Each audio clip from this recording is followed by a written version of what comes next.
Hi friends, ఎలా ఉన్నారు? నేను మీ దత్తు సార్. ఈరోజు మన వీడియోలో ప్రీ ప్రైమరీ స్కూళ్ళ బాధ్యత ఎవరిది? స్పష్టత ఇవ్వని సర్కార్ అంటూ ఒక వార్త వచ్చింది. సో ఇది చాలా చాలా ఇంపార్టెంటు. ఇప్పుడున్నటువంటి ఎవరైతే ఎస్జిటి అభ్యర్థులు ఉన్నారో వాళ్లకు చాలా చాలా ఇంపార్టెంట్ వార్త ఇది. అసలు ప్రీ ప్రైమరీ బాధ్యత ఎవరిది? స్పష్టత ఇవ్వని సర్కార్ అంటూ ఒక వార్త వచ్చింది. పర్యవేక్షణ లేదు, ఏ శాఖ పరిధో తెలియదు. 572 ప్రభుత్వ ప్రీ ప్రైమరీ స్కూళ్లలో 6146 మంది విద్యార్థులు ఉన్నారు. మరి చదువు చెప్పేందుకు టీచర్లు లేరు, మార్గదర్శకాలు కూడా లేవు. ఇప్పటికే ఆల్మోస్ట్ జూన్ అయిపోయింది, జూలై కూడా సగం అయిపోయింది. మరి మరి ఇంకెప్పుడు ఇక్కడ మార్గదర్శకాలు విడుదల చేస్తారనేది ఇప్పటికీ ఒక క్లారిటీ లేకుండా పోయింది. ప్రభుత్వ నిర్ణయాలు కొన్ని గందరగోళంగానే ఉంటాయి. ఆ విషయం తెలిసిన అడిగినప్పుడు చూద్దాంలే అనే అధికారుల సాగదీత అడుగడుగున ముందుకు పడ్డదు. అలాంటి నిర్ణయమే సర్కార్ స్కూళ్లలో ప్రీ ప్రైమరీ తరగతుల నిర్వహణ. పుట్టిన బిడ్డకు 3 ఏళ్లు నిండగానే ప్రైవేట్ స్కూళ్లలో నర్సరీ, ఎల్కేజీ, యూకేజీ తరగతులు చేర్పించడం పేరెంట్స్కు అలవాటైపోయింది. కాబట్టి ఇక్కడ దీనివల్ల విద్యా అవకాశాలు కొందరికి పరిమితం అవుతున్నాయనే భావనతో ప్రభుత్వం పాఠశాలలో కూడా ప్రీ ప్రైమరీ తరగతులను నిర్వహించాలని భావించారు. దాంతో భాగంగా 362 పాఠశాలల్లో ప్రీ ప్రైమరీ తరగతుల నిర్వహణకు గతంలో అనుమతులు ఇచ్చారు. 4 ఏళ్లు నిండిన పిల్లల్ని యూకేజీలో చేర్చుకుంటారు. ఏడాది తర్వాత ఆ పిల్లల్ని 1వ తరగతికి ప్రమోట్ చేస్తారు.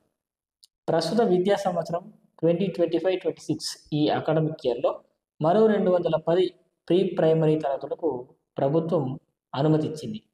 దీంతో రాష్ట్ర వ్యాప్తంగా ప్రీ ప్రైమరీ తరగతులున్న ప్రభుత్వ పాఠశాలల సంఖ్య 572కు పెరిగింది.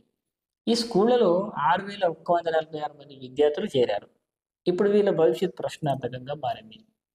ఇక్కడ చట్టాల్లో భిన్నత్వం ఉంది. అదేంటో చూద్దాం. విద్యకు సంబంధించి కేంద్ర రాష్ట్ర ప్రభుత్వ చట్టాలు పరస్పరం భిన్నంగా ఉంటాయి. దీంతో గందరగోళం ఏర్పడుతుంది. రాష్ట్రంలో విద్యా హక్కు చట్టం ప్రకారం 5 ఏళ్లు నిండిన పిల్లల్ని 1వ తరగతిలో చేర్చుకోవాలి.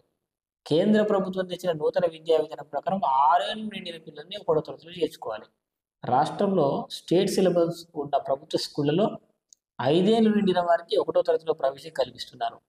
ప్రభుత్వ, ప్రైవేటు పాఠశాలలో సిబిఎస్ఈ, ఐసిఎస్ఈ, సెంట్రల్ సిలబస్ ఉన్న స్కూళ్లలో 6 ఏళ్లు నిండిన వారికి 1వ తరగతిలో ప్రవేశం కల్పిస్తున్నారు. సో ఈ చట్టాల ప్రకారం ప్రీ ప్రైమరీ బాధ్యత ఎవరికి వర్తిస్తుందనే దానిపై స్పష్టత లేదు. అంటే విద్యాశాఖకే ఉండాలా లేదా ఇంకెవరికైనా ఉండాలా?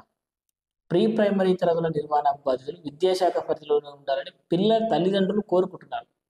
అంగన్వాడీల పర్యవేక్షణ, ప్రీ ప్రైమరీ తరగతులు ఇవన్నీ నిర్వహిస్తే ప్రయోజనం ఉండదని కొంతమంది అంటున్నారు. ఇది మాతా శిశు సంక్షేమ శాఖ పరిధిలో ప్రస్తుతం ఉన్నాయి. మరి తర్వాత విద్యాశాఖ పరిధిలోకి తీసుకురావాలని అనుకుంటున్నారు. మరి ఇప్పుడు ఇప్పటికీ ఒక క్లారిటీ లేదు. ఈ విధంగా ప్రీ ప్రైమరీ తరగతుల బాధ్యత ఎవరిది అనేది ఇప్పటికీ సర్కారు ఒక స్పష్టత ఇవ్వలేదు. ఇప్పుడున్న చట్టాల ప్రకారం 5 ఏళ్లలోపు ఉన్న పిల్లలు అంగన్వాడీ కేంద్రాలు ఉండాలి. అంటే ఆ పిల్లలంతా మాతా శిశు సంక్షేమ అంటే మహిళా శిశు సంక్షేమ శాఖ పరిధిలోకి వస్తారు. విద్యా హక్కు చట్టం 2009 ప్రకారం 5 ఏళ్లు నిండిన పిల్లలకే 1వ తరగతిలో ప్రవేశాలు కల్పించాలి. పాఠశాలలో చేరిన పిల్లలే విద్యాశాఖ పరిధిలోకి వస్తారు. అంటే ప్రీ ప్రైమరీలో 4 ఏళ్లు నిండిన పిల్లల్ని చేర్చుకుంటారు. వారికి 5 ఏళ్లు నిండకపోవడంతో విద్యాశాఖ పరిధిలోకి రావడం లేదు. 4 ఏళ్లు నిండడంతో మహిళా శిశు సంక్షేమ శాఖ పరిధిలోకి వస్తున్నారు.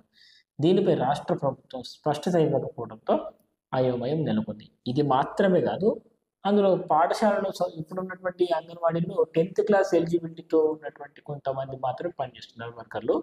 వాళ్ళ శాలరీస్ కూడా చాలా తక్కువగానే ఉన్నాయి.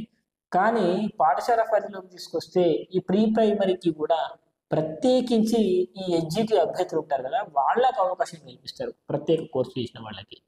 సో ప్రీ ప్రైమరీకి ఎలిజిబిలిటీ అయ్యే అర్హతలతో, ఇంటర్మీడియట్ అర్హతతో ఆ తర్వాత డైట్ చేస్తారు. ఆ తర్వాత వాళ్ళకి ఎలిజిబిలిటీ వస్తుంది. సో ఇలాంటి పరిస్థితిని ఇప్పుడు ఇది ఎడ్యుకేషన్ డిపార్ట్మెంట్ కింద లేదంటే మహిళా శిశు సంక్షేమ శాఖ పరిధిలోకి వస్తుంది అనేది ఒక క్లారిటీ లేకుండా పోతుంది. ఇప్పటికే 2 నెలలు గడిచిపోయింది. 1 జూన్ నెల అయిపోయింది. ఇప్పుడు జూలై కూడా మధ్యలోకి వచ్చేసింది. మరి ఇప్పుడు ప్రభుత్వం ఇంకా ఎప్పుడు నిర్ణయం తీసుకుంటుంది, ఎప్పుడు టీచర్లను అపాయింట్ చేస్తుంది, పోతుంది. అసలు ఏ డిపార్ట్మెంట్ అనేది ఎప్పుడు తెలుస్తుంది అనే ఒక క్లారిటీ లేకుండా పోతుంది.